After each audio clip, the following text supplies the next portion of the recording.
Printing ಆಯ್ತು, ಈ book conversion ಕೂಡ ಆಯ್ತು. ಇನ್ನು ಬರುವ ಕಡೆಯ ಹಂತ marketing and promotion, sales and distribution.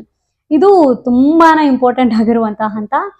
ಯಾಕಂತಂದ್ರೆ ಅಗೇನ್ ನಮ್ಮ ಕೃತಿ ಓದುಗರಿಗೆ ಹೇಗೆ ರೀಚ್ ಆಗುತ್ತೆ, ಯಾವ ರೀತಿ ಓದುಗರು ಇದನ್ನ ಅಕ್ಸೆಪ್ಟ್ ಮಾಡ್ತಾರೆ ಅನ್ನೋದನ್ನ ತಿಳ್ಕೊಳ್ಳುವಂತಹ ಸೆಲ್ಫ್ ಪಬ್ಲಿಷ್ ರೈಟರ್ಸ್ ಯೂಶುವಲಿ ಪುಸ್ತಕ ಬಿಡುಗಡೆ ಕಾರ್ಯಕ್ರಮಗಳೆಲ್ಲ ಮಾಡೋದು ಕಡಿಮೆನೆ. ಯಾಕಂದ್ರೆ ಅವ್ರಿಗೆ ಆಲ್ರೆಡಿ ಸೆಲ್ಫ್ ಪಬ್ಲಿಷ್ಲಿ ಸಾಕಷ್ಟು ಹಣ ಖರ್ಚಾಗಿರುತ್ತೆ. ಸೊ ಇಲ್ಲಿ ಹಣದ ಕೊರತೆ ಅಂತೂ ಕಾಣುತ್ತೆ ಸ್ವಲ್ಪ ಅಲ್ಪ ಮಟ್ಟಿಗೆ. ಸೊ ಹಾಗಾಗಿ ಯೂಶುವಲಿ ಸೆಲ್ಫ್ ಪಬ್ಲಿಷ್ ರೈಟರ್ಸ್ ಮಾಡಕ್ ಹೋಗಲ್ಲ, ಬಟ್ ಮಾಡಿದ್ರು ಒಳ್ಳೇದೇ. ಇನ್ನು ಪ್ರಕಾಶನದ ಮೂಲಕ ಬಿಡುಗಡೆಯಾಗುವಂತಹ ಪುಸ್ತಕಗಳು ಖಂಡಿತವಾಗ್ಲೂ ನಿಮ್ಗೇನ್ ತೊಂದರೆ ಇಲ್ಲ. ಪ್ರಕಾಶಕರೇ ಮುಂದೆ ನಿಂತು ಪುಸ್ತಕ ಬಿಡುಗಡೆ ಕಾರ್ಯಕ್ರಮವನ್ನ ಮಾಡ್ತಾರೆ, ಯಾಕಂತಂದ್ರೆ ಒಂದು ಹೈ ಲೆವೆಲ್ಗೆ ರೀಚ್ ಆಗ್ಲಿ ಅನ್ನೋ ತರ. ಸೊ ಇದಾದ್ಮೇಲೆ ನಿಮ್ಗೆಲ್ರಿಗೂ ಗೊತ್ತು ಡಿಸ್ಟ್ರಿಬ್ಯೂಷನ್, ಸೇಲ್ಸ್ ಅಂಡ್ ಡಿಸ್ಟ್ರಿಬ್ಯೂಷನ್ಸ್ ಬರುತ್ತೆ. ಪುಸ್ತಕ ಮಳಿಗೆಗಳಿಗಾಗಿರ್ಬೋದು, ಬೇರೆ ಬೇರೆ ಲೈಬ್ರರೀಸ್ ಗಳಿಗಾಗಿರ್ಬೋದು. ಹಾಗೆ ಒಂದು ಪುಸ್ತಕವನ್ನ ನಾನು ಬೆಂಗಳೂರಲ್ಲಿ ಬಿಡುಗಡೆ ಮಾಡಿದ್ನಿ, ಮತ್ತೆ ಅದನ್ನ ಬೀದರಲ್ಲಿ ಮರು ಬಿಡುಗಡೆ ಮಾಡ್ಬೋದಾ?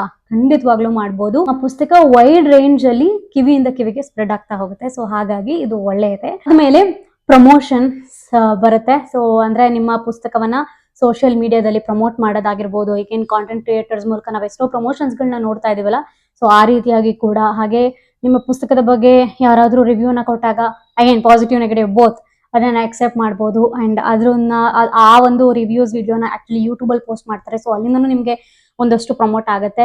ಇದಲ್ಲದೇನು ಮಾತಾಡಿದ್ರೆ ಆಥರ್ಸ್ ಮೀಟ್ ಅಂಡ್ ಗ್ರೀಟ್, ಈ ಸಣ್ಣ ಪುಟ್ಟ ಕಾರ್ಯಕ್ರಮಗಳು.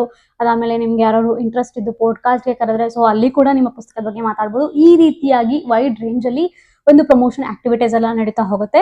ಇಷ್ಟು ಒಂದು ಪುಸ್ತಕವನ್ನ ಬಿಡುಗಡೆ ಮಾಡುವ ಹಂತಗಳು. ಪುಸ್ತಕವನ್ನ ಬಿಡುಗಡೆ ಮಾಡೋದು ಅಷ್ಟು ಸುಲಭದ ಮಾತಲ್ಲ. ಒಂದು ತಾಯಿ ಹೇಗೆ ತನ್ನ ಮಗುವನ್ನ ಗರ್ಭದಲ್ಲಿ ಇರಿಸ್ಕೊಂಡು 9 ತಿಂಗಳ ಕಾಲ, ಅಂದ್ರೆ ಅಷ್ಟು ದೀರ್ಘವಾದ ಒಂದು ಕಾಲದಲ್ಲಿ ತನ್ನ ಮಗುವನ್ನ ಬೆಚ್ಚಗೆ ಪೋಷಣೆ ಮಾಡ್ತಾಳೋ, ಅದೇ ರೀತಿ ಒಂದು ಪುಸ್ತಕ ಬಿಡುಗಡೆ ಆದಾಗ್ಲೂ ಕೂಡ ಇದೇ ರೀತಿ ಒಬ್ಬ ಲೇಖಕನಿಗೆ ಹೇಗೆ ಅನ್ಸುತ್ತೆ ಅಂದ್ರೆ ಒಂದು ಮಗು ಹುಟ್ಟಿದ ಸಂಭ್ರಮ.